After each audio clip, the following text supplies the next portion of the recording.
Good morning, everyone, and welcome to our September 9th, 2025, 9 a.m. board briefing meeting. It is for Spokane County Board of Commissioners. Let the record reflect that all 5 commissioners are present. Commissioner French is on Zoom.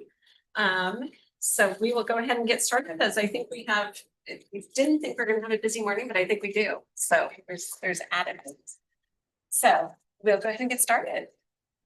Good morning, commissioners. We're going to have Lindsay walk you through the transfer station rates proposed for 2026.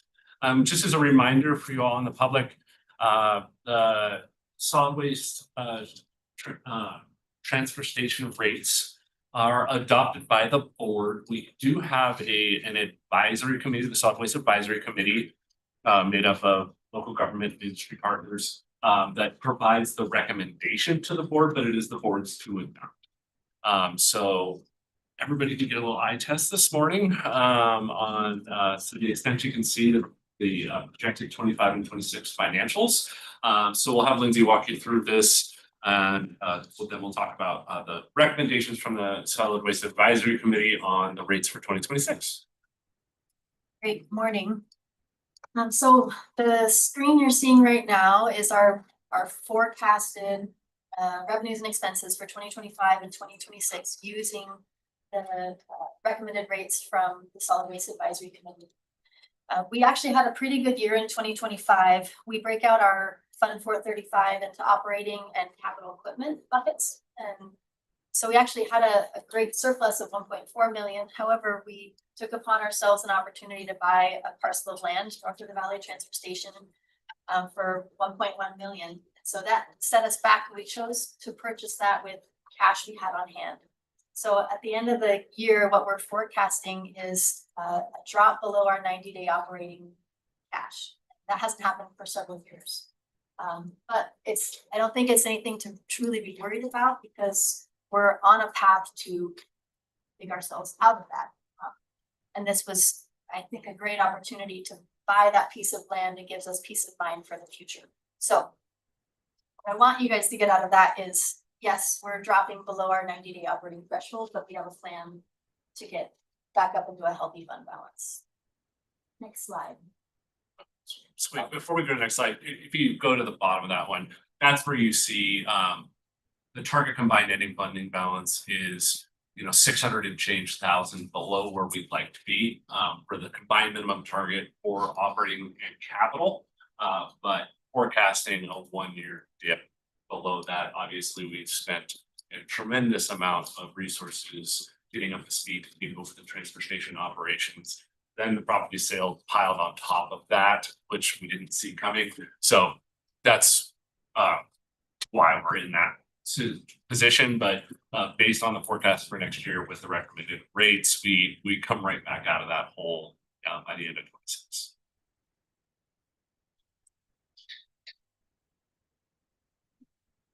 So our proposed rates for 2026 is a 4% increase to our garbage MSW, municipal solid waste per ton rate. So it jumps from 130 to 135.63. And then the minimum fee is staying the same. And then our organics, we're doing a 10% increase from 66.55 to 73.31. Again, the minimum fee is staying the same. So what this is really meaning is that for the person who's self-hauling with their pickup truck with a load in the back, this is not going to impact them. Who this is really going to impact is the commercial haulers, who can spread this fee out over a whole route worth of customers, or a landscaping company who's servicing several households, is spreading this per ton rate out over several customers. The new rate that we're proposing for 2026 is a $30 per refrigerant extraction. And I have some pictures on the next slide. So if you want to go to the next slide, I want to give you guys kind of a glimpse of what's happening at our transfer station. So in the upper right, this is the area where customers will come and they'll drop off appliances. And this is we're not worried about the washers, the dryers, the things that don't use refrigerants like Freon. What we're figuring out now, having operated the transfer stations, is that we're getting a lot of appliances. And this is due to a number of factors. population growth is one. Appliances just aren't built with the same wherewithal as they used to be. Costs to repair an appliance are just as high as getting a new appliance. So we're seeing a lot of appliances come to our transfer stations. What that means for our staff is that for the refrigerators specifically, they're unloaded here and then we kind of just keep pushing them back until we have enough to handle at the same time. So then a staff person then loads them onto a forklift, transports them to the shed nearby, and then has to hook them up with specialty needles to pierce the copper piping to extract the freon into cylinders. It's a time intensive and labor and supplies and equipment intensive process to do this. It is a value that we want to keep providing to our customers. But it is something that it's a cost, a significant cost. The window shakers, as we call them in our industry, those are the in-window AC units. Those are a different system. They run on a high pressure refrigerant. And we cannot extract those at our facility. So it costs us $30 per window shaker to properly recycle these. So we were running some numbers, and if we are going to do this right and forecast what it's taking to process different material types, it comes out to about $30 per appliance. So next slide. There's just a lot of different components in each of these appliances that we're having to basically adopt within our garbage rates to handle these well and to do it right. Including, once all of the refrigerant is extracted, then we have to load them back onto a forklift, then we're loading them into those big blue containers, and then we're trucking them to a local recycler and then trucking them back. So it's a good service. We want to keep providing it, but it's expensive to do it. Next slide. So this is a survey, unofficial survey of eastern and central counties. I didn't even go on the west side, but this is a trend and we're not alone in finding everyone is dealing with the same problems that we are. More appliances at every transfer station. You'll see some costs are up in the $50 to $60 per refrigerator. Some of them are lower per the air conditioner units, but this is a trend that we're seeing, and it's for a reason. It's because these are expensive things to deal with.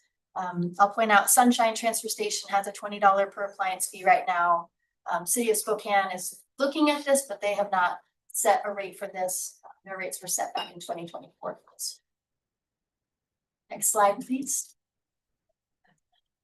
So going back, this is what we're proposing, 4% for garbage, 10% for organics, and a $30 per refrigerant extraction.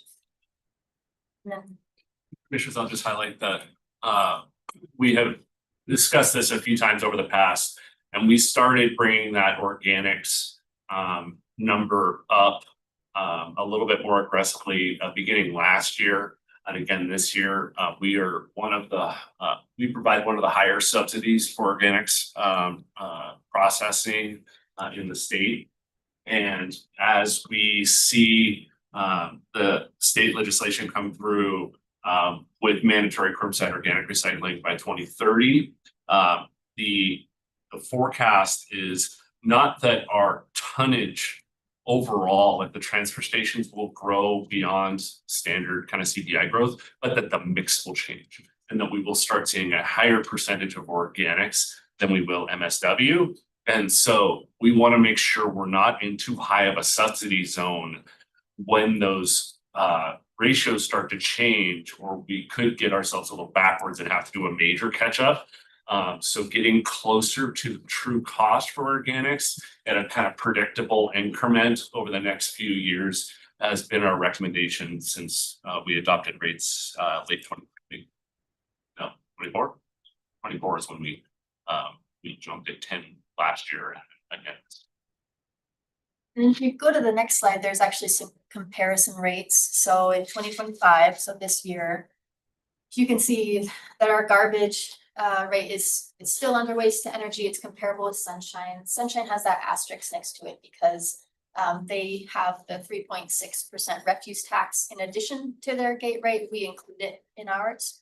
But you can see the organics per ton fee there, we're still lower than everybody else. So I think when we took over the transfer stations along with the state legislation that's coming down, we were too far behind where everybody else was regionally and where we should be moving. And next slide. So today we're just asking for your approval for the 2026 transfer station rates fee resolution. Are there any questions? We ran through a lot of.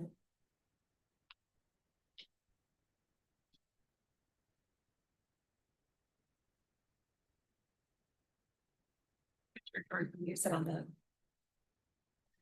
Yes. Yes, and the meeting where these were adopted was at the same time as this Maury deputy, so I did not get to attend that particular meeting. Can you kind of talk about the feedback from SWAC? Geez, and what the discussion was? Sure. Yeah, you know, really, I thought we got some very positive feedback. We had forecasted when we took over the transfer stations that we might need debt service to be able to absorb. We saw that $4 million hit on the capital side. And that slight dip below our target operating reserves.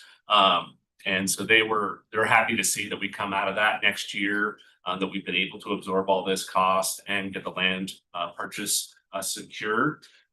So a lot of good feedback, kind of nice to know that if we did get into a situation that card hasn't gone away, we can grab some debt service, but if we don't have to, why do it? And so you know, I thought we got some really positive feedback on the fact that we are, you know, our forecasted rate increase, particularly on the garbage, is exactly what we predicted when we took over the operations of the transfer stations, and a lot of understanding on the proposed approach for the organics and the appliances. You know, the big concern, I think, with the appliance charge that we need to watch is, do we start seeing more of it in the right of way? And that's the potential downside. You know, we are trying to have a reasonable and kind of regionally appropriate fee for the extra effort that goes into that. But well, we do have a lot of eyes out on the roads, and if that turns out to be the negative consequence, we might need to reevaluate that next year. Did you guys have any conversations with any of the other jurisdictions about whether they've seen any of those impacts? Or is it just kind of a survey of the rates that you've done so far? It's just a survey. Okay. Well, hope for the best, but keep us informed. Absolutely. Tires is the big one this year. I mean, I cannot tell you how many tires we have picked up out of the right of way. I mean, the numbers are staggering. Do you think it what impacts, if any, do you think may come from the city not having a charge? They may see more appliances. I And they may think, decide to institute a charge. yeah, Yeah, I know we saw a big jump because Sunshine's appliance fee is more recent. We've seen a bigger jump, so I think it's really not a lot of. We understand, you know, if someone brings an appliance, what we're seeing the hit is junk removal companies or appliance shops like Fred's Appliance. I don't want to put out a single name, but there are many who come in and bring us, you know, 5 to 15 at a time. So there's a lot of appliances out there, but yes, I think the city is looking at some additional appliances if we do this. And we are, you know, we're always talking to them, and they're aware of the rates that we're setting, so that might factor into their decision making when they do their rates. and can you talk a little bit about how that new organics charge especially kind of translates to a bill for a individual household? Can you do the math on that? I don't know. We can't because you know, we don't have waste management's data. But when you spread it out over tens of thousands of customers and routes, likely very nominal, if even noticeable. Talking cents, maybe at all. Okay. But it's more like cents. And the $30, how did you come up with that particular fee? We're asked by constituents about that, like what's the, why $30? Why not 20? Yeah, well, for one, all the window shaker air conditioning units are $30 per unit for us to get rid of.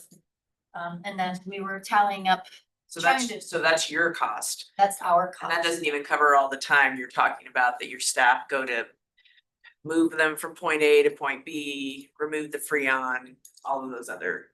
Correct. Okay. Yeah, and there, I mean, there's some definite revenues and expenses there, you know, for. There's a little bit of scrap revenue that we would get from some of the fridges and appliances. But we also have supply costs like these specialty needles that have to puncture copper piping. We have compressors that we have to buy that are a wear item, the hosing. So when we tallied all that together, it came to about 28 to 35, somewhere in there. Good to know.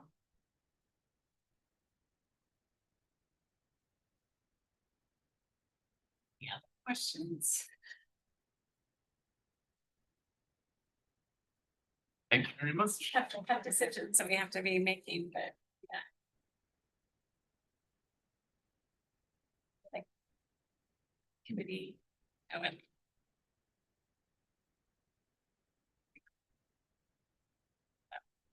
Please here next week. It'll, We have a- it'll be on your agenda next week unless you would like it a different week. The rates wouldn't go into effect until the start of the year. Do we have to do a public hearing? No, we have some contractual requirements for notifying our haulers. So we like to make sure we have plenty of buffer. And it was unanimous vote at SWAC. Yes. Some really dedicated people on there that dig in. So appreciate that. Thank you.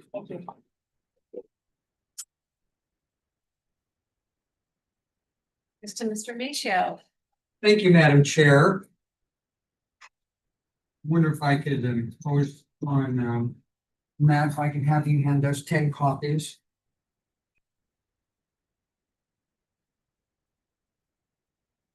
And Ron, if I could impose upon you to bring up the attachment to the resolution, which is on the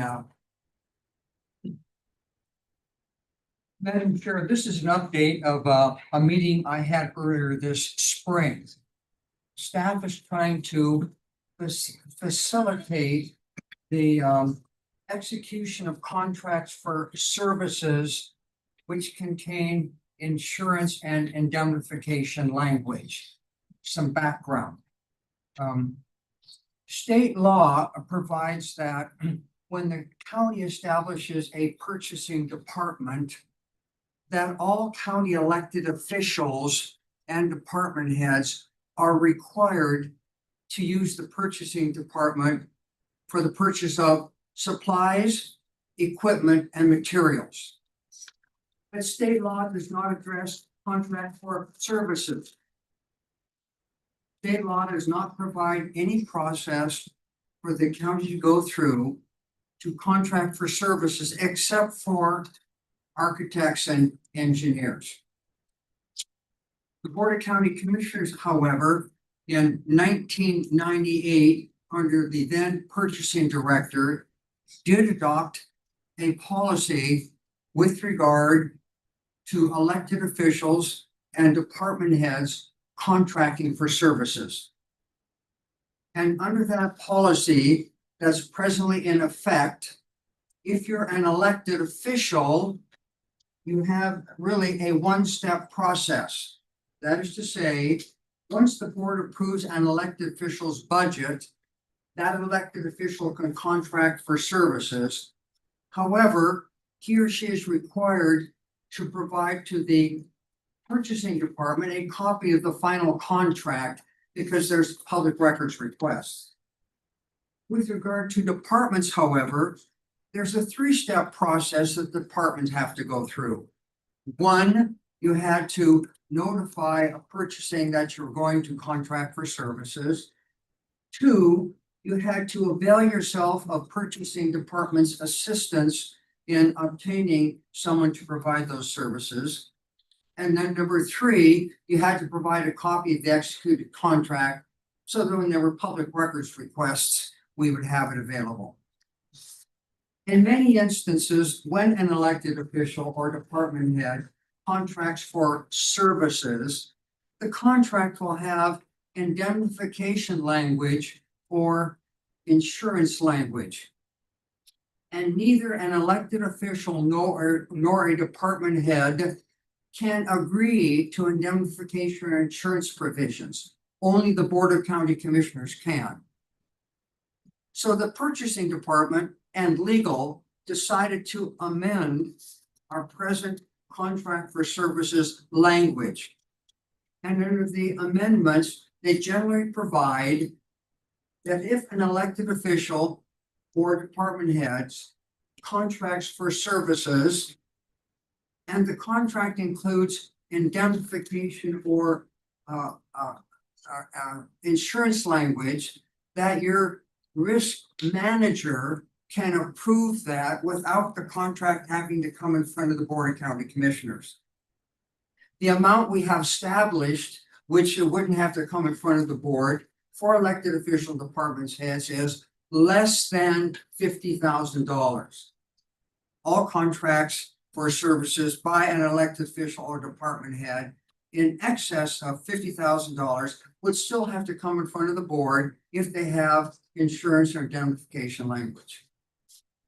The last time I briefed the board on this spring, Commissioner Cuney asked me to query the purchasing department to find out how many contracts have come before the board because of they have insurance and indemnification language, which otherwise might have to come in front of the board with this language.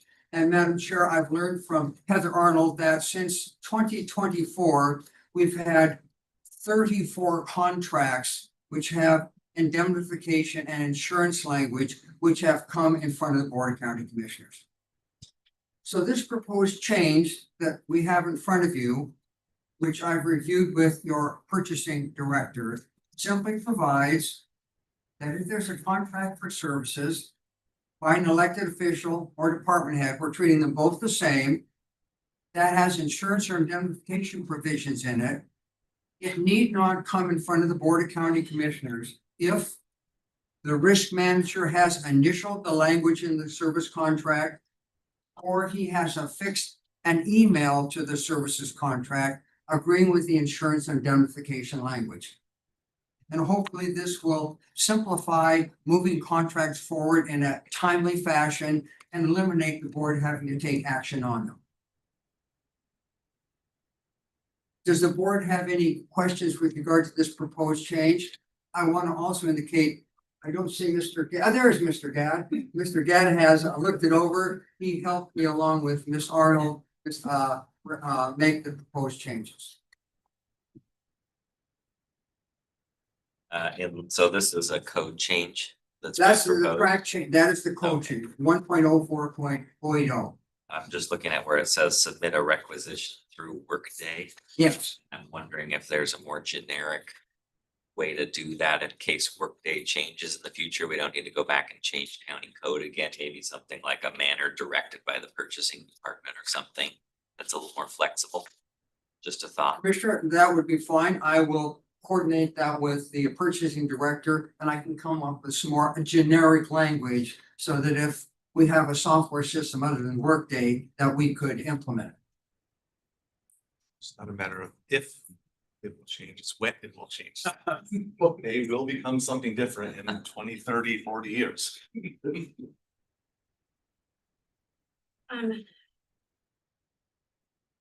So I think the comment I had too, when we were looking at this, is that then how do we, even though it's not coming before us for approval, how do we become aware of the contracts that are being issued? So would we want to put that in code that requires it to be like a monthly report or a quarterly report to the board? If we don't put in the code, then it's not going to happen. Madam Chair, you're correct in what you said. Let me reiterate this issue. When you approve an elected official's budget, he or she has the ability to find out what level you approve it. And there is a line item in the budget for contracting for services. So when you approve an elected official's budget, he or she can spend that money and they can contract for services, Madam Chair. And as you point out, unless the contract has insurance or indemnification provisions more than $50,000, you wouldn't know about that contract. And we're treating elected officials and department heads the same way, because I think I heard the board the last time say, let's treat them all the same. But in answer to your question, there is no way that you would find out if it's less than 50, it's approved by Mr. Gag with insurance and indemnification. You would not know that, Madam Chair. So that's what I'm asking is how do we put a mechanism in that if there is indemnification, because that is a big deal to us as Board of County Commissioners, and yes, we're giving that authority to risk management. But we still want to be aware of what those contracts are, and maybe some commissioners care, some don't, I don't know, but I think it's still the authority of the board to be aware when indemnification is being asked. Madam Chair, I'm sorry, Scott, go ahead. We can inquire, I believe we could probably create a report that runs for a period of time with these particular provisions in them and have it set up so it pushes it out or provided the commissioners on a monthly quarterly basis. I would think we could do that. And I would think so. I mean, Dan's gonna know. Whoever is in charge of risk management is gonna know what they are. Yep. And somehow it's giving him some kind of cue that I would think we should be able to do that pretty easily. And it's again, just letting us so it's not coming before the board, but we're still being aware. And I would imagine, oh, sorry. No, you go first. And then I would imagine that while that still generates some work, it's probably a lot less work than going through the whole process for the staff of putting it on the agenda, Right. everything, going through all that time. So it'd probably be time well spent. Keep us a bit more. And I would just wanna confirm, this is just for contracts for services, this isn't the grants. So I know that there's been another discussion about the reason so many of the grants come before us for president, even when they're very small dollar grants, is because of that indemnification language. This doesn't cover the grants, correct? That is correct, and Okay. we added some Wanna make language sure. to paragraph 2 to address that. That was a suggestion from the purchasing director. If you'll see under items 1 and 3, on the third paragraph, it says items 1 and 3 are mandatory for electeds. Item 2 is mandatory for electeds if the service is funded by a grant. And that's why we did that, just because of that. Did I hear, Mr. Simmons, that you wanted me to add language recommending that the risk manager on a certain frequency advise the board of the number of contracts that he has approved under this process? Is that what I heard you say? Madam That's what Chair? that's the what I'm- commission. I certainly can Commissioners. add that language, and I'm sure the risk manager will feel comfortable with And that. I'm not sure if it's the risk manager, or how we would identify that. Can I just, typically how the system works now is I work with legal, and if a contract comes up and there's insurance indemnification, I try to get eyes on it before there's a lot of negotiation. Just so that the insurance and indemnification can be looked at, and if I need to change that or not in agreement, that's all part of the new negotiation. Once I make those changes or recommendations, it goes back to the department and legal to finalize, and unless there is pushback, I typically don't see them again. It's finalized through the department and you know. So I don't know if I'm the best one for that, only because I typically see them early before they're totally finalized. It's not that I can't say, yes, I agree to this and send out a list, but it may be purchasing or what those final steps, whoever is the final approver is sending out that. I think it would be through purchasing probably. Why don't we have an offline with our team figure out the best mechanism and the best place to capture that information. And then we can put more definition in. I'll add that language, Madam Chair.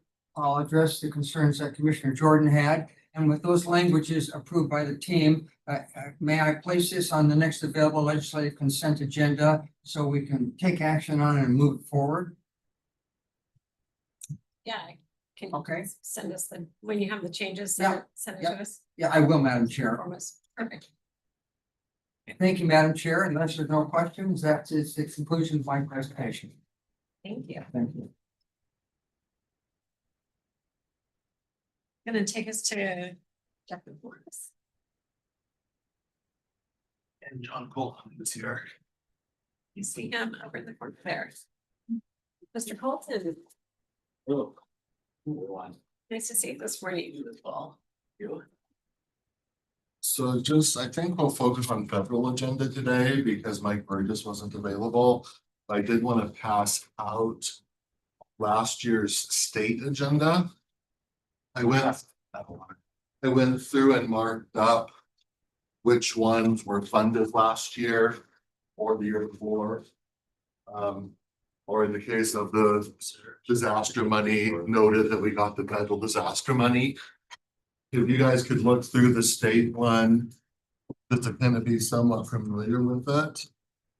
From when we have a conversation, and I know Mike Burgess will be calling each of you to talk through, he already has some offices. So that's just kind of a way of reminder, we can revisit that one later, since we have John with us today. The federal agenda wasn't as much of an agenda that we passed out federally, more of our laundry list, so we can keep track of what we're looking at. I want to point out on the back side, second to bottom point, mobile command center and or rescue recovery dive vessel. I just put those together to make it fit on one sheet of paper. I was struggling with formatting in a hurry. So while John's here, I thought we could take advantage of his thoughts on how we best prepare for the federal agenda, looking at the 26 agenda. FY27, FY27. the calendar year 26, yeah. So, thank you, Jeff. Obviously, right now, Congress is in the middle of negotiating appropriations bills. They have not passed all of their appropriations bills out of the appropriation subcommittees, let alone full committee or onto the chamber floors or conferencing or the president. There's a lot of different things that still need to happen. So I believe we're going to see a continuing resolution, which will provide for flat funding through the amount of time that the CR goes through.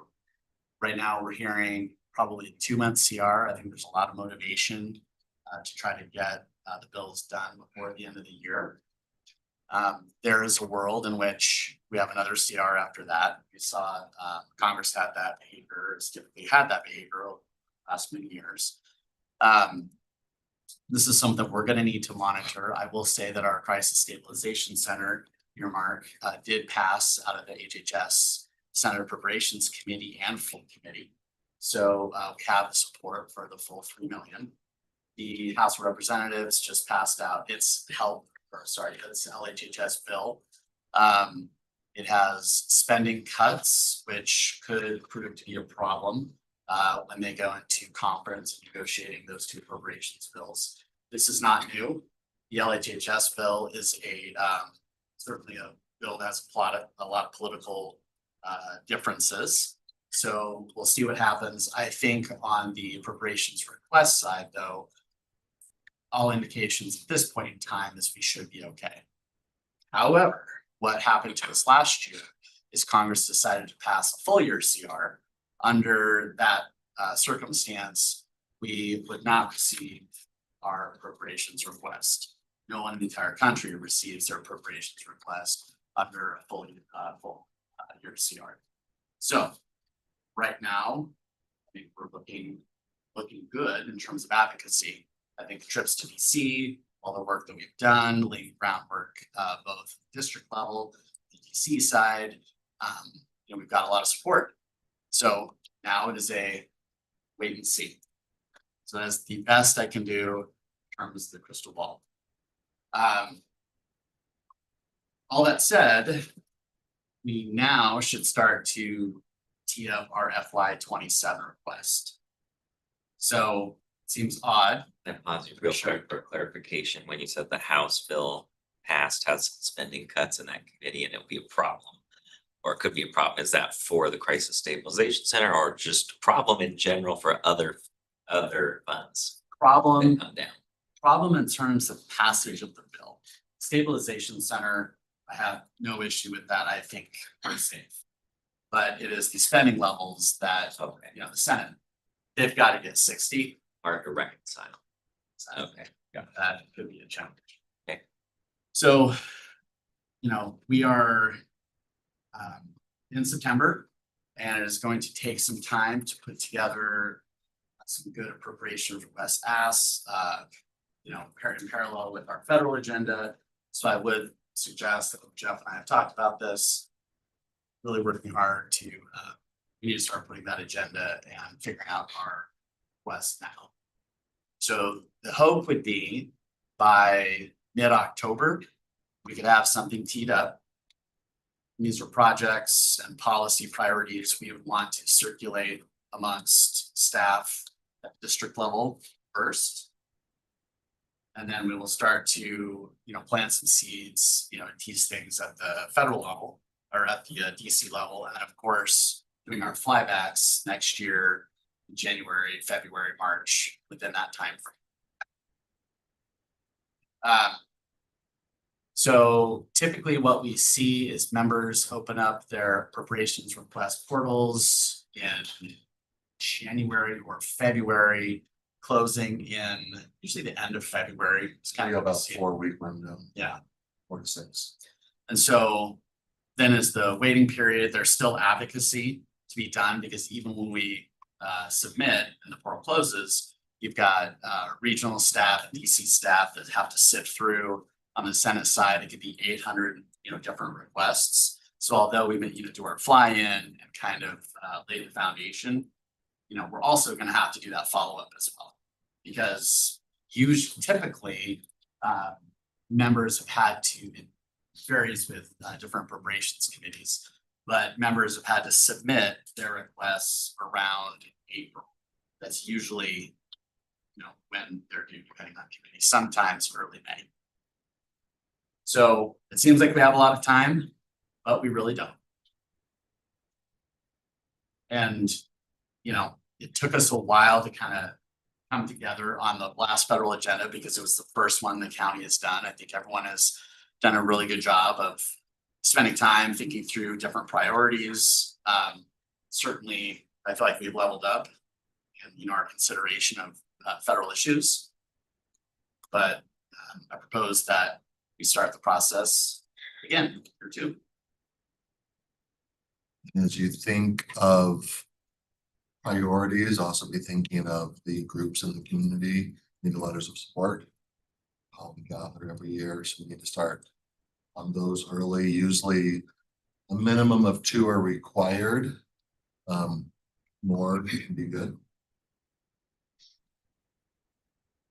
We're looking for you to have your great ideas today. We're more wanting to questions.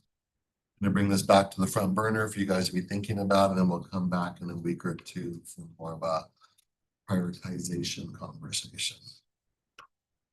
So John, last Friday at the Council of Governments, as Congressman Baumgartner was there and talked about spending and from his perspective at the federal level and talking about how, you know, there's $7 trillion in spending and $5 trillion of revenue.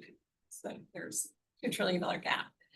And so he was kind of making the comment to us, you know, that we shouldn't be asking because there's not going to be extra money to be spent. So what are your thoughts on? So was he saying on appropriations requests in general? Yeah, he really was. He was like, you know, don't expect, I mean, he didn't say don't ask, but he just said, don't expect, come to the government to take care of things. To take care of things at the government level. Well, just to piggyback, I think what I heard is basically, sure, send in your request, but maybe lower your expectations. That's maybe a Yes, fair. yeah, that's probably a better way of saying it. We'll look at it differently. I was just like, yeah, he's. Yeah, no, and This isn't the first year they've had that spending pattern. They've been spending like that for at least the recent history, you know. -7. I know. For a long time. It's nothing new. Yeah. Come on. yeah, I think. So if we're gonna think maybe about caps in terms of what requests would be, I believe Representative Baumgartner's highest award was $2 million. And that's also, you know, result of being, you know, a freshman congressman. However, he did get a pretty good amount of projects, especially with the senator, and I know we talked about this last year, both senators, $3 million is usually a cap. Unless we feel like we have a really big project, which, you know, that's maybe we should think about the 3 to 5 million. What's really interesting in Senate rules is this last year, they actually capped the number of appropriations requests. So even if you get the same amount of money, you only get 12 requests, meaning we should think about our ask being not 1 or 2 million, but probably starting at that $3 million mark. Now, I still have to confirm that with state and DC staff, but I don't see why the Senate would have a limited amount of earmarks like it had, you know, in the past. So 12 really good projects, that's what both senators are gonna be most likely. So hopefully that kind of answers the question, sets the tone, and kind of looks at the guardrails. There's 12 really good projects across the state though, so. For each Bridge district. appropriation subcommittee. So over the 12 bills, well, not the legislative branch, but over the 11 bills then. I think that was the cap. I think it was 12 per committee. Yeah, so 12 in the ag bill, 12 in energy and water, 12 in interior, and so on. It's So we need to strategically think about that as well. yes. What budget you're going for, what's the competition of that budget? It's something mental health and Yeah. and healthcare related, it's in a certain one, and if it's housing, it might be in a different. Yes, exactly. But I mean, we Or do. transportation, obviously. Yes. And I will say on the House side, Representative Baumgartner has been very, very interested in the Thorpe Road project. So, I mean, he's come out and said, get this done. We were just notified, Ron, a day or two ago, that we've not received the grant. Kyle Scott, what's the name of that grant? Is it the DHP? DCIP. DCIP. That one, yeah. So we were not successful. The agent and Representative Baumgartner made a personal call to the executive, to the director, and he sent a personal note back to the representative. We have been offered a debrief. And I think I don't want to speak Kyle for Public Works, but I think there might be some disagreements that we have, or at least I think Commissioner French, she would express some concern and disagreements on how the agency viewed our application. So Commissioner, I don't want to speak too much for you, but Commissioner French, do you want to weigh in? Yeah, so we continue to my impression is we continue to struggle with regard to timelines and scope of work and clarity in terms of how we are messaging the balance of that project. And it's frustrating, and I think ultimately what it does is it sabotages our own efforts to try and get money. So I'm hoping that maybe we can sit down and have a more cohesive presentation on the next grant application, because we are right there at the threshold of making this happen, but we keep on stumbling over ourselves. So that's my impression. So, and 2 points to add to that, they did offer a debrief. So I think we'll probably be taking advantage of that. And then secondly, kind of circling back to Representative Baumgartner. Our understanding is this is his number one priority. He's been communicating to the county. So we kind of have potentially our first appropriations request, at least on the House side, already packaged. So I would just kind of submit, that's kind of food for thought. So probably spend most of our bandwidth thinking about Senate side strategy. So not be prescriptive. Commissioner French. Yeah, I'll just point out that this project has been a priority for Kathy McMorris Rogers, for Senator Cantwell, Senator Murray, and now Baumgartner. And the only ones that are standing in the way of making this thing happen is us. So hopefully we'll be more successful this year. Thank you.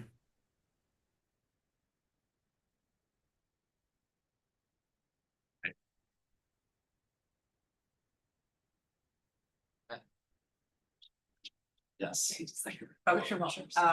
So at the beginning, when you were giving an update, you were talking about one particular bill, appropriations bill.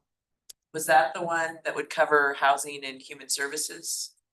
That you were saying was challenging? So LHHS, labor, health and human services. Yeah, health and human Yeah, services. so Okay. EHUD is the other one, which Okay. is transportation, housing, urban development. The House has not had THUD, no LHHS, LHHS yeah. open in recent years. Okay. So you've had to make sure it fit in THUD, where the Senate's generally had everything open historically. Okay. For appropriations. Okay. Is that where like CDBG funds and homeless dollars would Most of be? that's the THUD. Okay, The way they've done it in the House is the subcommittee chair, the 12 subcommittee chairs for each one, they got to choose whether their budget was open or not. Instead of the full committee chair making the edict. That's kind of how they landed it politically. And submissions have it. does that mean like funding would remain the same or those, There's how? no earmarks. Okay. So the funding level would be set, but the there's bill no wasn't earmarks open in for those earmarks. areas, in terms of like maybe some affordable housing earmarks. You It's would, left up to the departments to Okay. make those decisions versus the politicians. So any housing play would have to be the Senate. Senate side, okay. Yeah. Or sorry, any LHHS would have to be Senate strategy. THUD is in both chambers. So housing would be in the House. But again, I think Representative Baumgartner has been very clear. I know Representative Kearns, Commissioner. All right, I've just promoted. Oh, that's. Instead of Promotion or demotion. I don't know. Commissioner, I know you and Ron have both talked to Representative Baumgartner, and I think he's been pretty clear that that's gonna be his top priority. So. Out there. Commissioner Jordan. I think it's good to get some thought going around the appropriations requests, so we'll work on that. And I wanted to ask about was on the funding cut side. You said the House bill has some reduced proposed lower funding levels. I've certainly heard things about like proposals to eliminate or severely reduce like CDBG as an example of funds that we currently receive and then use to build infrastructure or help with housing, provide services, etc. So I'm wondering if you have any guidance as to how we might get ahead of some of those or become aware of some of those proposals, run it through our departments as to what the impact might be and provide some education for our delegation about reducing funding and what that might do. Yeah, that's tough because, the president's budget, I think zeroed out CDBG, if I remember right. He did his first term every year, so. Yeah. Hope it is. That's, more of a political statement. It's the president's budget, it's always are. We could look at bill text and, bill text and then the, report language for the THUD bill in the House and Senate. Typically speaking, those programs are very popular amongst both parties.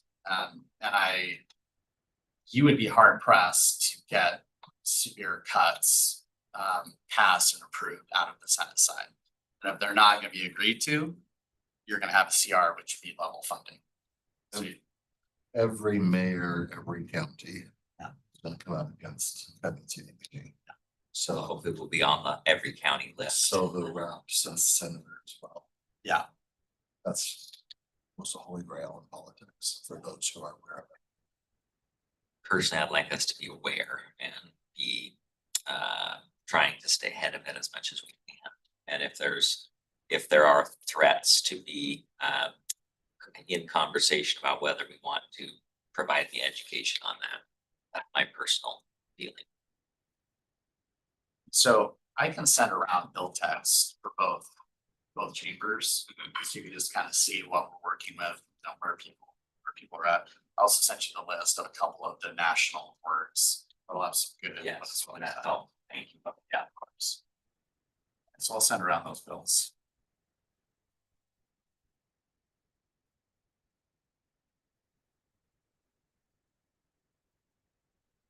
Would that language also include anything about the price grant that we were kind of working on to get housing removed from the APZ and rebuilt for folks? It would in terms of the program. If So the program what's, is gonna be funded or have Yeah. funding, okay. yeah, I mean, yeah, funded is, to how much, to what. Right. Yeah, that would Yeah. be really helpful to know on both sides what they're negotiating right now.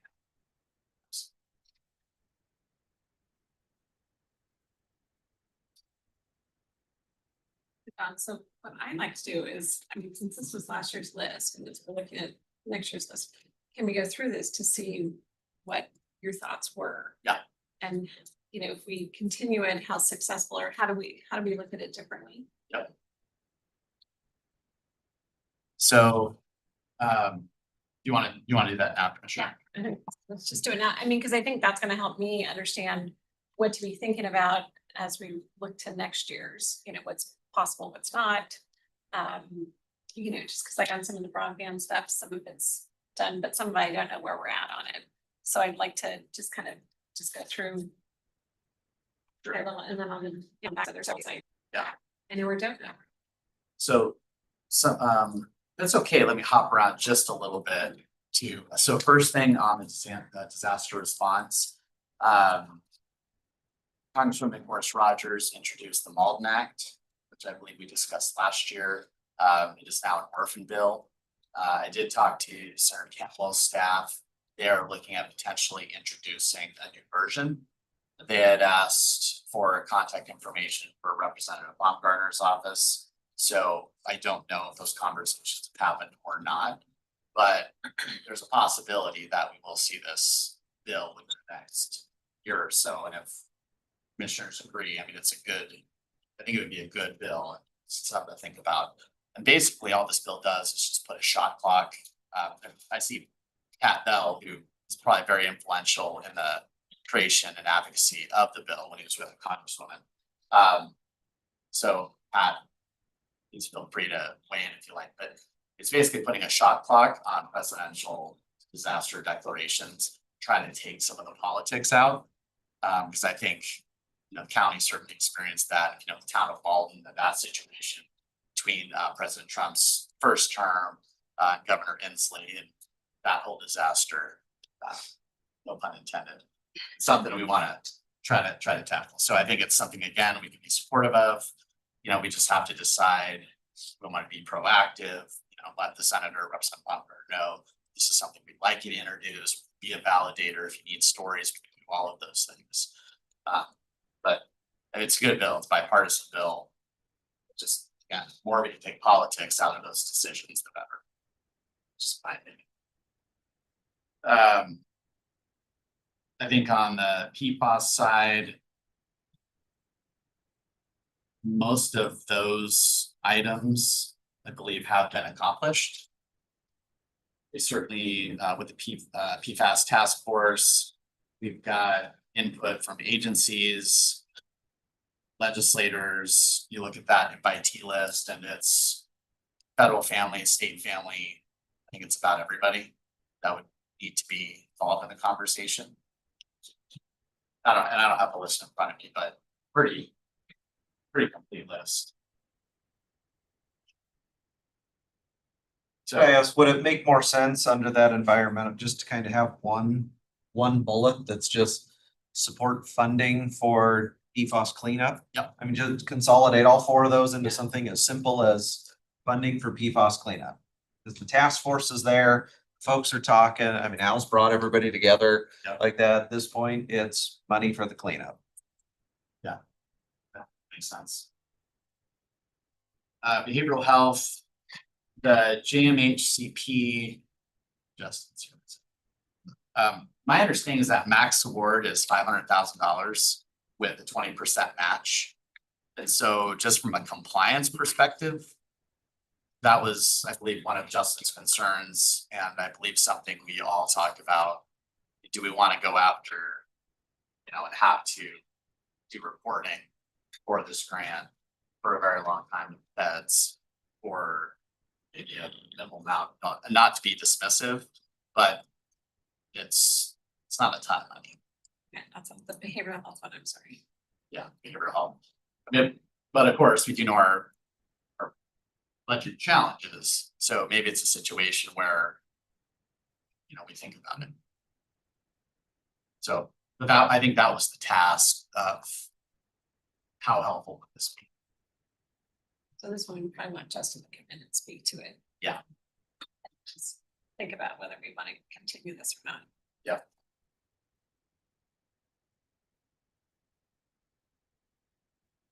Public safety, we had talked about public defender, money for public defenders, prosecutors.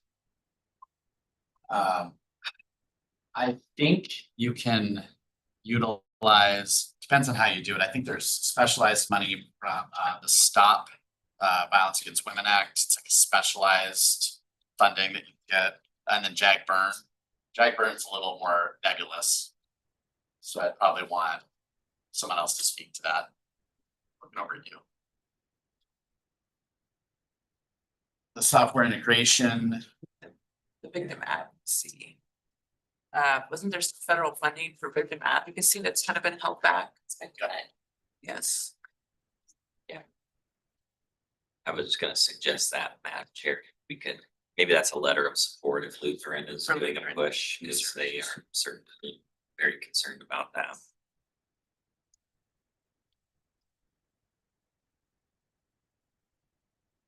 And Commissioner Waldrop and I when we were back in DC, I believe we talked about software integration.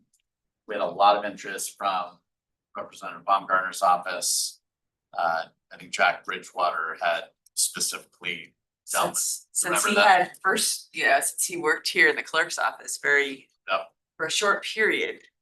He was very aware of some of our software integration needs across the county and both in public safety as well as just our court system really. Yep. Yeah, which is related to public safety.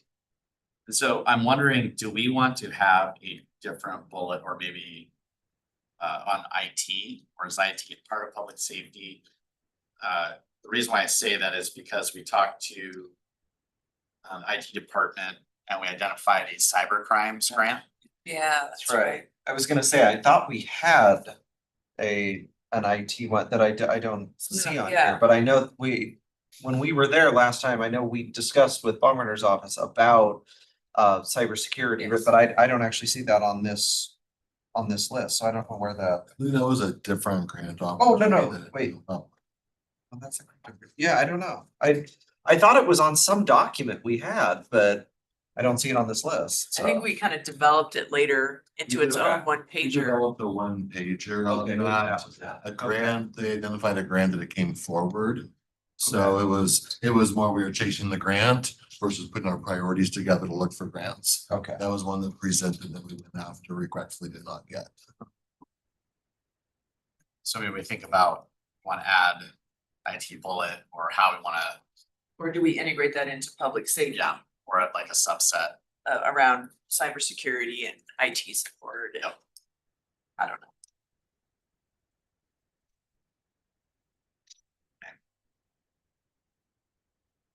reentry programs for tribal communities. Yeah, I mean, SAMHSA has tribal behavioral health grants. There are some other funding sources.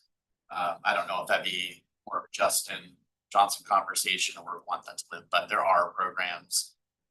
There is available funding.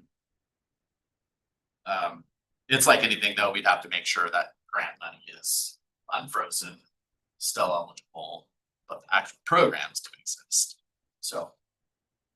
Do we want something so narrow as that, or just a general support for reentry programs? So- That this is very targeted towards a small population. Yeah, so I think it might be a good idea if we have these support programs, but then we have, you know, maybe a separate document that's more grants related of, hey, here are the 3 we're gonna go after, you know, with dates, or at least, you know, suggested to county staff if they find it interesting. Because yeah, that way we don't have these random one-off things support this very narrow program, and yeah, I think that makes sense.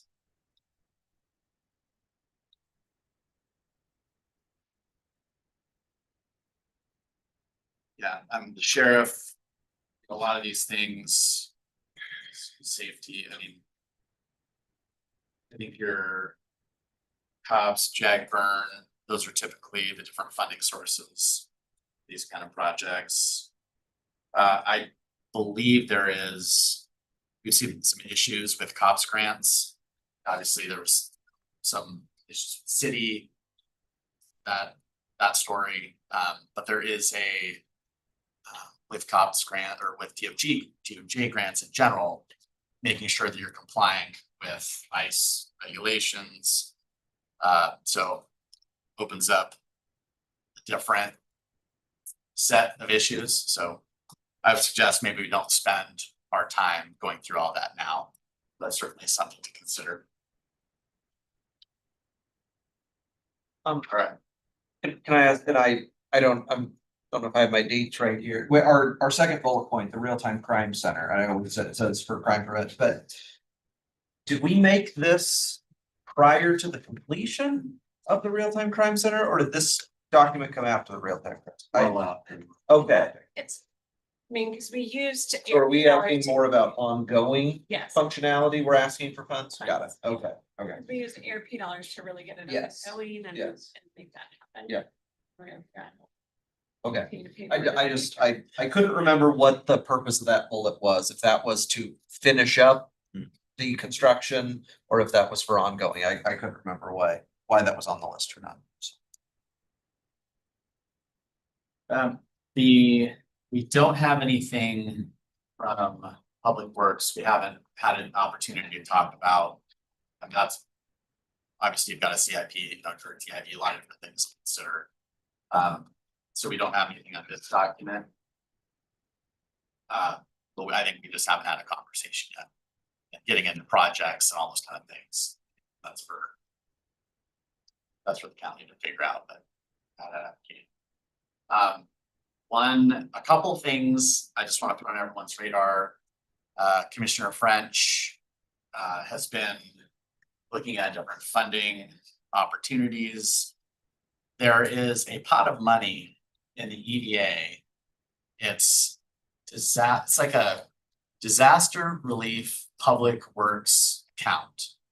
So Spokane County, of course, with the declaration, we're eligible for this money. I believe it would be, I think it would have to be something on the West Plains. Commissioner French, do you want to weigh in? Yeah, I was gonna say.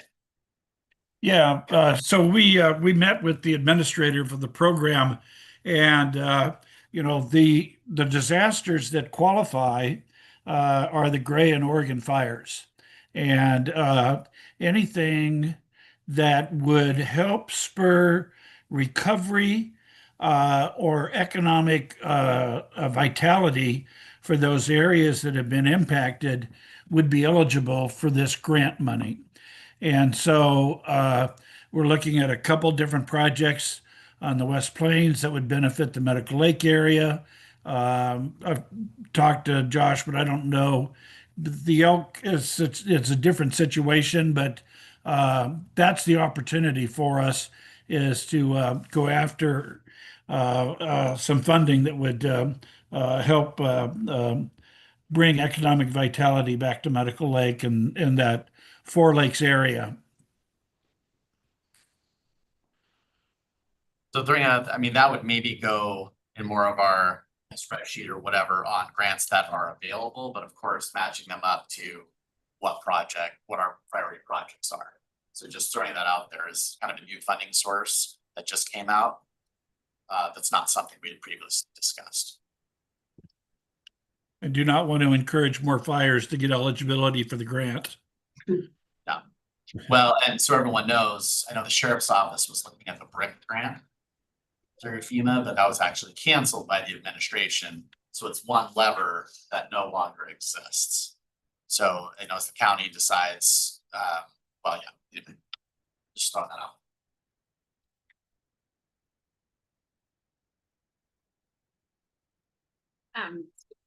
Front. Yep, so I think we've covered, so in housing, well, so a couple things, on broadband. Do we have a number, do we know how much money we have? Originally, we got 90 million. Yeah. So I'm not sure how much the broadband piece needs to live anymore. I don't. I mean, I'll just X that out. Cause I, Maybe then we might like write a letter of support broadband. I think, County needs to, we do. right. I would talk to Erin. Do you know if the ACP, if that has come back or not? I haven't talked to Arian.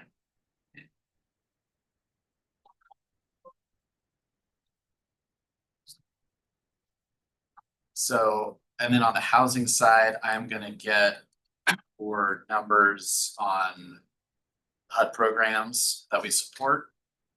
And I'm gonna get you numbers on price grant, at least that pot of money. And then on LIHTC, of course, that bill left because, you know, it's new Congress. So there were some, I think there were some interesting changes in HR 1, big beautiful bill, that I was gonna dig up. But I think it does have the housing component that affects LIHTC. Let me double check. But I don't believe Senator Cantwell has introduced her LIHTC bill, reintroduced it yet. If she does, you know, let me go look at that. And then maybe we just touch base with Chris Patterson. See what his thoughts are on what funding opportunities there are for us. And do you want to do that or? Yep, I reach out. Yep.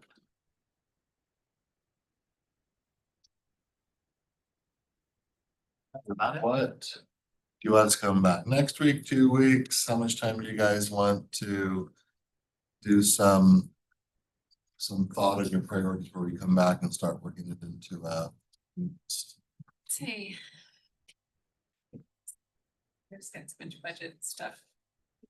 Hard to think beyond, I know, I do know too. So, I think a couple weeks, give everyone a chance to kind of think through these, you know, if you find out any information, you know, just. Back into it, because we don't want to let it go too long, otherwise we're not. Gonna get it accomplished before, because when do you want to have the parties set? I mean, it'd be great if we get it done by mid-October. So yeah, 2 weeks and then we can meet early September. Yeah. You know, if you think we're in pretty good shape, we can do 2 weeks. And I can have one-off meetings with all the commissioners, kind of go through the process, have meeting with Public Works. And kind of, you know, figure out the realm of possible. So I have more.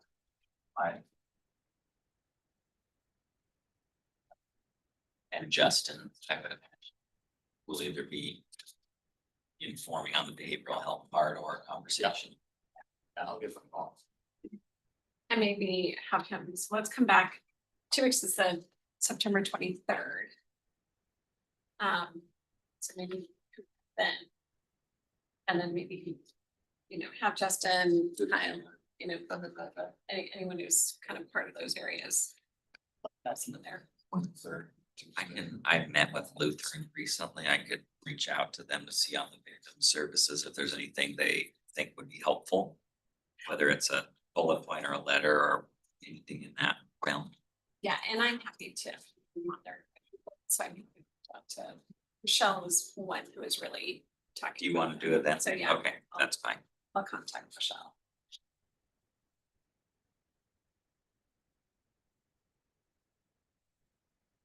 We'll be back in 2 weeks. This together, then I'll see. Burgess is available to. Not on your calendars, he will be soon, the one-on-ones. And along with legislative side. When is the current, what's the time frame for CR extension? Government shutdown possibility, is it 3 weeks? 30, okay, all right. Start October 1. There's no 31 days, but yes, September. Last day of September, October was a new fiscal year, so if you don't have an authority, you're shot. And you'll see conversations ramp up. I mean, there already are.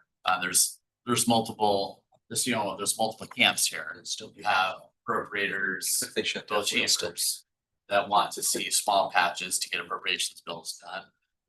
There are different factions in the House that do just want to see a clean full year CR, because that keeps well funding, right? But it's a watch. Thank you. Thanks everyone. Productive. Thanks. I'm gonna move to the bonding conversation. We have Deanna and Scott Power are on screen. You've all received this via email from Scott Simmons via check.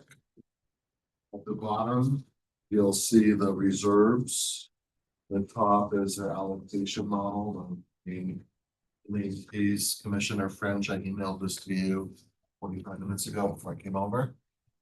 And I think Scott Simmons is gonna frame it up for us and then we'll take questions. I can do that. So when Deanna and Scott were on, when we were talking about bonding a couple of weeks ago, I think it was, maybe it was last week. One of the concepts that was mentioned by Deanna was a financing agreement between the county and Shrek. Shrek. Scraps different S things on my mind. So that was really as far as we talked about it. But Deanna and Scott, Jeff, myself, Tessa met last Friday, and started to flesh out more of what would this actually look like? And I think the key piece in my mind is what sort of agreements, how do the agreements need to be structured so that it gives the commissioners the confidence of an ability to repay. And we chatted about a number of different options. One option could include structuring agreements between the county and the individual agencies that would provide some sort of debt guarantee. As we talk through it, that's a fairly long logistical duration and could run into some obstacles with certain agencies not having the capacity to be able to take on that guarantee, either limitations on their GO debt capacity or other things. So we didn't feel like that was a good approach to take. Another option could include where Shrek goes back and works with their agencies, or 20 agencies, and enters into more durable agreements, interlocal agreements that provide a longer term obligation to be part of the system, as well as to provide any funding necessary for the debt repayment. And that makes sense on a lot of levels. Right now, the individual agencies have service level agreements, which have some provisions in there around user fees, where a financing agreement between the county and Shrek may say you will do everything you can with adjusting user fees to meet that service requirements. It really needs to extend to the agencies. So those are just some high level thoughts we talked about, and I'll let Deanna jump in a little bit here to add any additional clarity to it. But I think really what I envision the commissioners want to see is, all right, Shrek has come and asked, can we be part of a different series of bonds with the upcoming $35 million bonding that the county is looking to do? So I think it's very fair for the commissioners to say, all right, Shrek, you need to provide us with certainty as to how the funds will be repaid. And you need to provide us back what those agreements might look like so that confidence can be achieved. I think that's important from a number of areas. One, we have the 1/10 sales tax, emergency communication sales tax, that is set to sunset at the end of 2027. We have every jurisdiction in Spokane County endeavors to have that renewed, but it's the reality, it does sunset. If we were at the beginning of the emergency communications tax and it had a 20-year runway on it still, it doesn't, it does it every 10 years. That would be different, because that could be a piece that the commissioners could look like and say, well, listen, if Shrek can't pay it, then we'll take it out of the 1/10 emergency communications, but that is coming up in a year and a half. So having more durable agreements between Shrek and the county would, I think, be appropriate to have.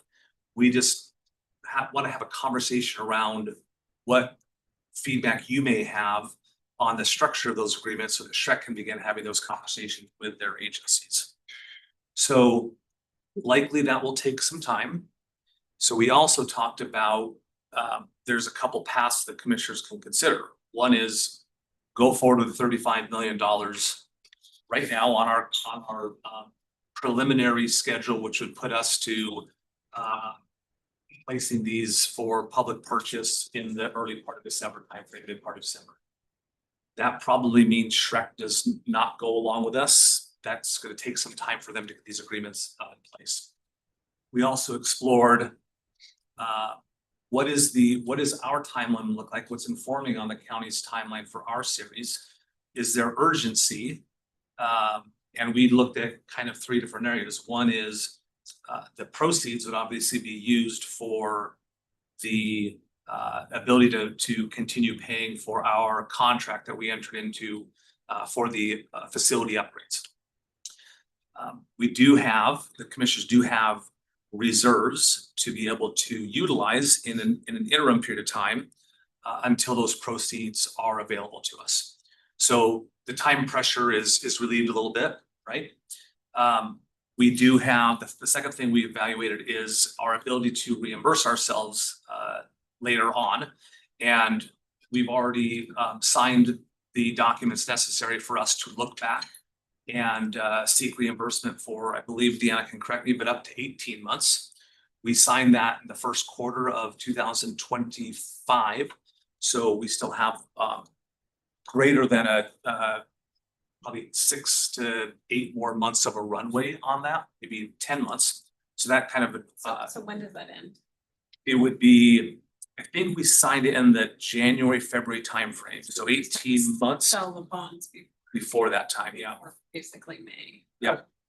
Mid-year next year. Mid-year next year, yep. So that kind of mitigates that risk. The other one is, well, what about the interest rate environment? And Scott shared with us that this is the time of year where activity seems to be higher. A lot of entities do go to market to place their bonds and sell them, which informs on the interest rate. January, February tends to be a little bit slower, so supply is a little bit lower, but demand might be higher, which could be favorable for interest rates. Not always the case, but he didn't feel like, and I'll let Scott put it in his words too, but he didn't feel like there's risk to the county by pushing our timeline out some in terms of an interest rate. So I do think we've got time. I think we've got an evaluation of those potential risk areas to allow for some greater certainty to be provided from Shrek and its member agencies to the county to give you all confidence as to the ability to repay. So that's kind of setting up the framework. Deanna, Scott. And I'll just jump in, because I mean, I think people thought Roy was asking the question. I was just asking the question when I had a meeting with Roy and figuring out what his new role would be with Barclays versus the county. Just second, Commissioner French. Yeah, that's fine. Okay. So as we've done other, sold bonds for other entities, we've just had, interlocal agreements with them. And I see Jim Masha back there. He's the one who's drafted most of those interlocal agreements, to just make sure that we're, trying to not risk ourselves, on behalf of other entities. Now, Shrek is a kind of, we established Shrek, so it's a little bit different, but so I was just asking those questions as what would that look like and how would we make that look? Is it just an agreement with Shrek, or is it an agreement with each of the entities that are part of Shrek? What do we do? So that's kind of why we're having this conversation today, is just so we're well informed as commissioners as to what risk we're willing to take. So Commissioner French. Yeah, thank you, Madam Chair. So there's another element in this discussion that I touched on very briefly with Commissioner Jordan when he and I met. And if the appropriation of the revenue turns out to be lopsided, where we're actually subsidizing the city of Spokane, the chances of that surviving an election are probably slim and none with the conservative nature of the rest of the county. And of course, the city cannot pass a ballot measure by itself. It doesn't control enough of the electorate. And I did a 10-year analysis, growth rate analysis based upon where we're at, where we've been for the last 20 years. And in 2035, city of Spokane will represent about 36% of the population. But for next year, which is when we probably will go out for a ballot measure to reappropriate, if this thing is lopsided in terms of the distribution of the revenue, I clearly expect the voters will reject it, which means we start all over from scratch. That's not necessarily a bad thing. I've rebuilt a couple organizations from scratch and would love to be able to rebuild this one from scratch and not include the city of Spokane as part of that mix moving forward, since they want to be independent.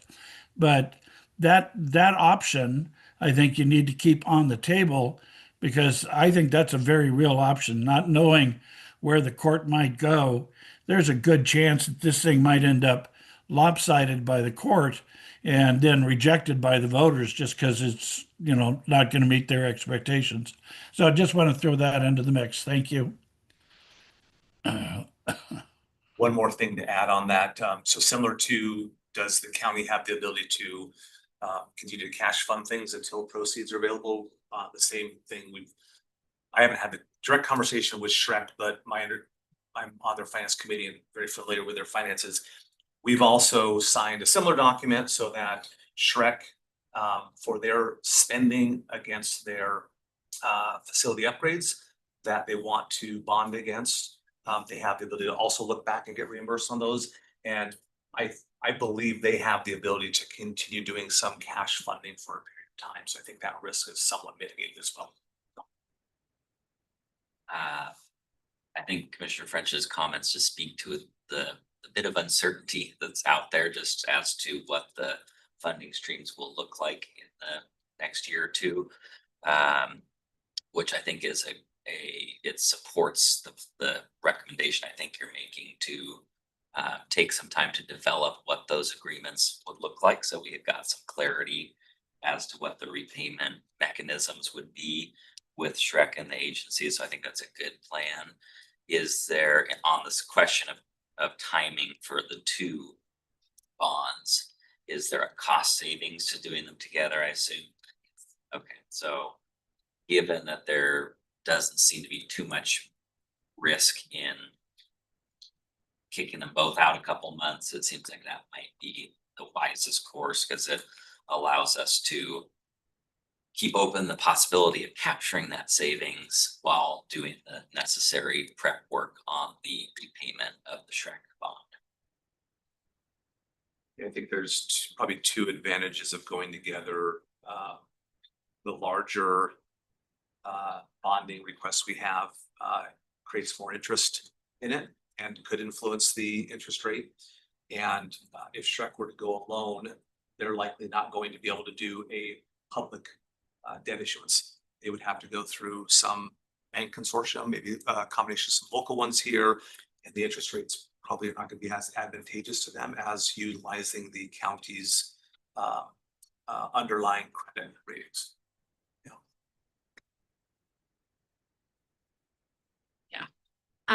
Scott, do you want to, or I don't know, Scott or Deanna, who wants to go first? Now, correct me if I misstated anything.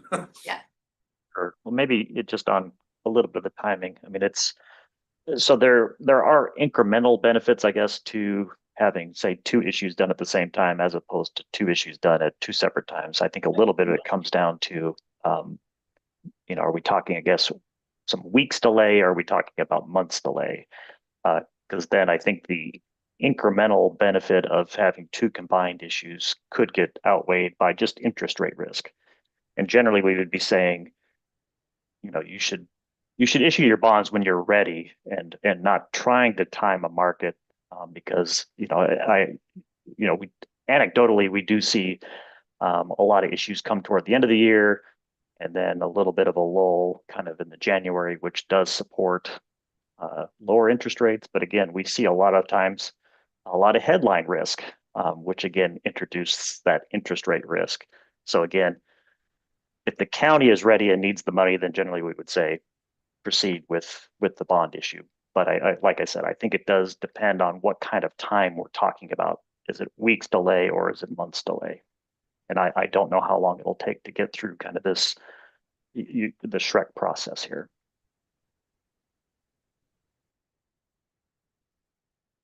Deanna, I'll let you go.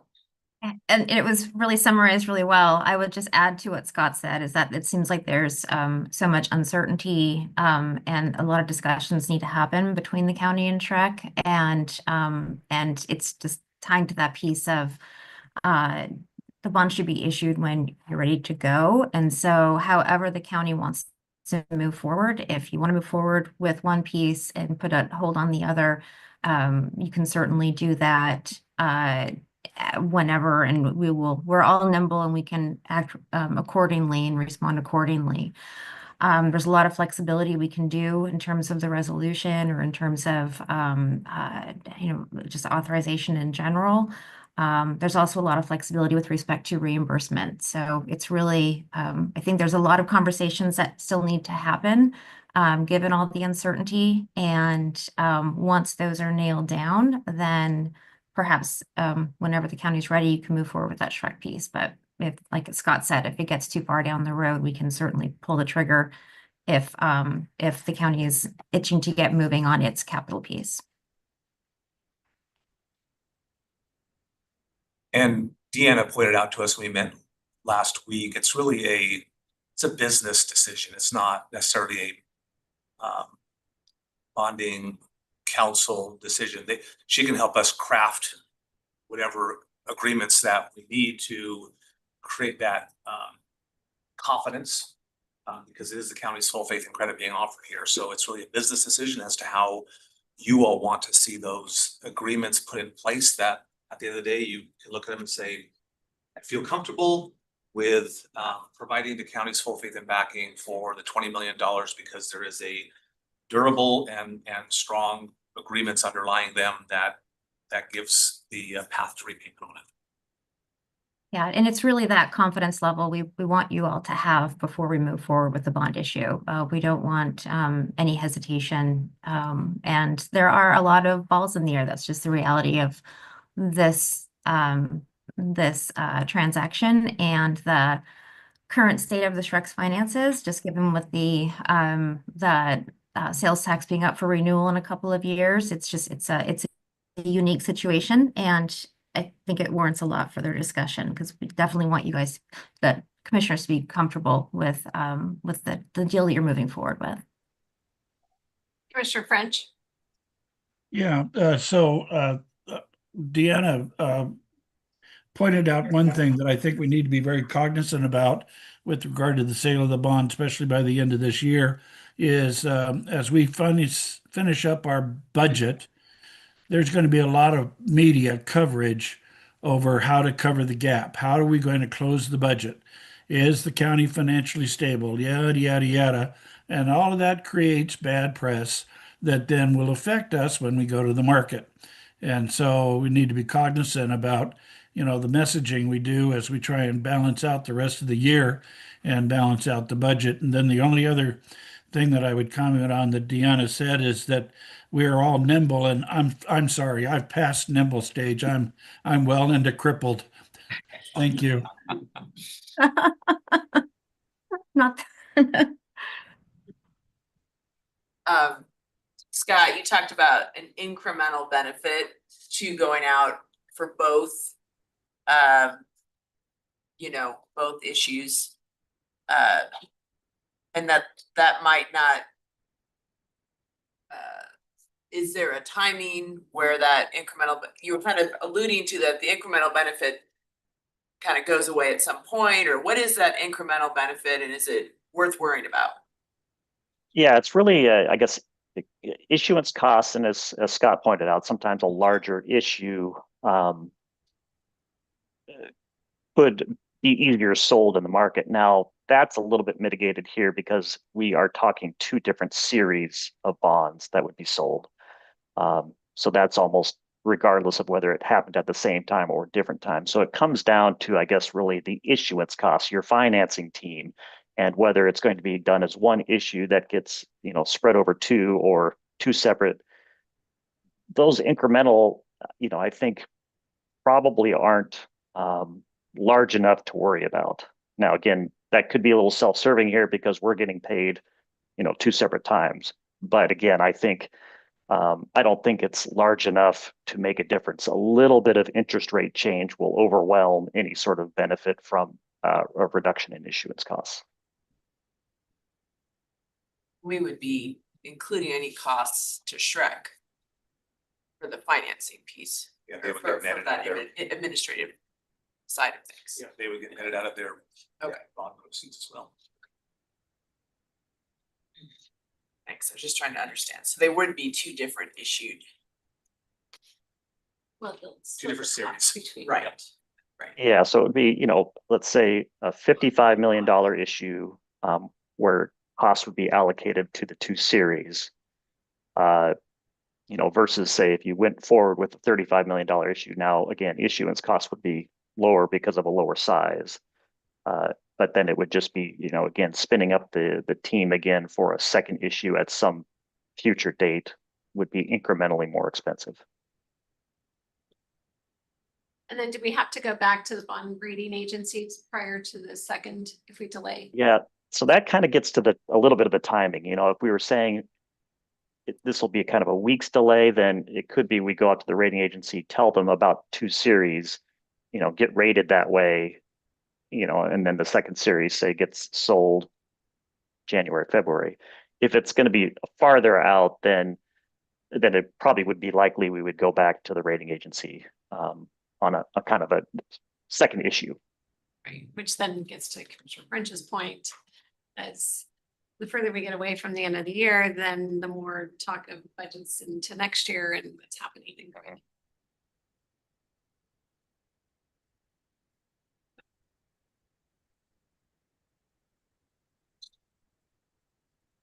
Well, I was just gonna say, I think you laid out a couple of options for what those durable agreements could look like. Sounded like option one might be too logistically complex.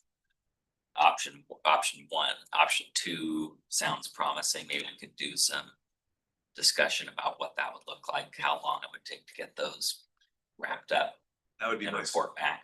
yeah, that would be my suggestion is if the board is in agreement on doing a pause and perhaps look into early Q1. We could start working back with Shrek because we were planning on bringing some of their team into our internal conversations. We can share this with them, and I've given them a little bit of a heads up on it already. We could talk more about what those agreements could look like and get some ideas back from them as to when they could have something to provide back to the commissioners for their consideration, see if it meets what the conference level you guys are looking for. And then we could also look at, okay, what does that timing look like and how does it inform on our overall schedule that Scott had shared last week, the week before with you all, so that we're not running too far out. Right, or is it, I mean, do we need individual agreements with each entity, or do we just need one agreement with Shrek that will satisfy our needs, which then could make it happen sooner? Yep. So because I think that, you know, you and I talked through this the other day, you know, I don't think we're seeing anyone pull out. I mean, other than the city of Spokane at this point in time, it's talking about playing up Shrek. We're not seeing any others, especially as they move forward with the building and the purchasing of all this equipment and software. Another entity is not going to be able to go out on their own. So that alleviates some of the risk for me, personally. So, I mean, I think if we have a good agreement with Shrek, that will be helpful, and that would be quicker than trying to get individual agreements with each individual agency. I think so too. So let us, based on this, let us go back and work on some more definition of what that would look like. And we will come back to the board and have some further dialogue. Yeah, I mean, I think that's the thing is, I think the Shrek board hasn't really talked in depth as to what this really means to the county versus them. Yep. So I think that's, to me, we just have to have that piece happen and that agreement. For me to have that comfort. I think we were just all like, oh, we'll just sell the bonds for them and da-da-da. It's like, yes, we need a little more substance to it.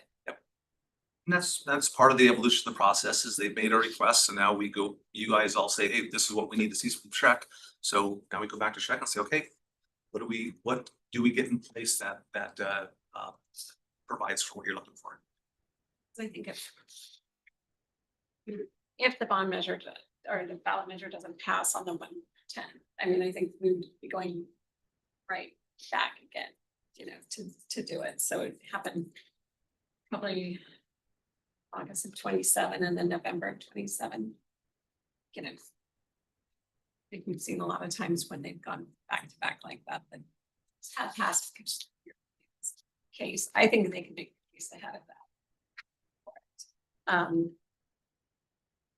So I mean, there's a bit of a risk, but I think Shrek's got to talk about if that doesn't happen, that it's user fees that make up the difference. This, and all those agencies are likely going to be looking for, at least the fire districts are going to be looking for increased levies. Same money is going to be sought from our citizens regardless, just depends on what bucket it comes out of. Yeah. So I see 2027 being a combined communication effort from everybody to make it happen.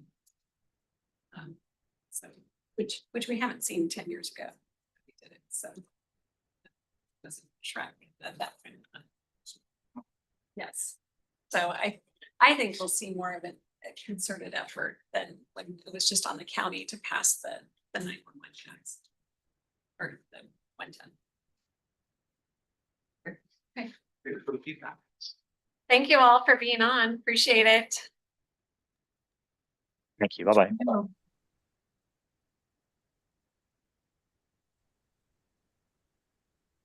Okay. Any miscellaneous items come before us before we start to go down our executive sessions? Commissioner French. Thank you, Madam Chair. So now everybody has been through some of the department presentations, and you're seeing that instead of the departments bringing in buckets full of monies for savings, we're seeing nickels and dimes. And this is not unusual. This is not unexpected. This is exactly what we experienced, I think, back in 2011. And so the question I want to put on the table is, if we can't close the gap, what departments are you willing to let go? we got rid of a couple of departments back then just because we just couldn't afford them anymore. Even with the freeze on salaries and everything else, there was just not enough money to cover everything and stuff. So I just want to put on the table to start thinking about what is it that we are willing to let go of if we can't find a way to close the gap. So that's all I had to say. Thank you. So what were the departments that you guys got rid of? We got rid of the Boundary Review Board, and we changed the composition of the Planning and Development Department. Consolidated them into one department instead of two. Okay, thank you. Okay,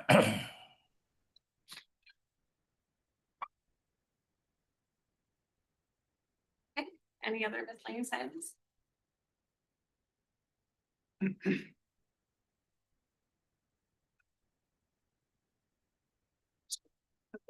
We've got about three executive, not about, we have You're three, gonna fill up the rest of our morning, baby. two Plus or minus.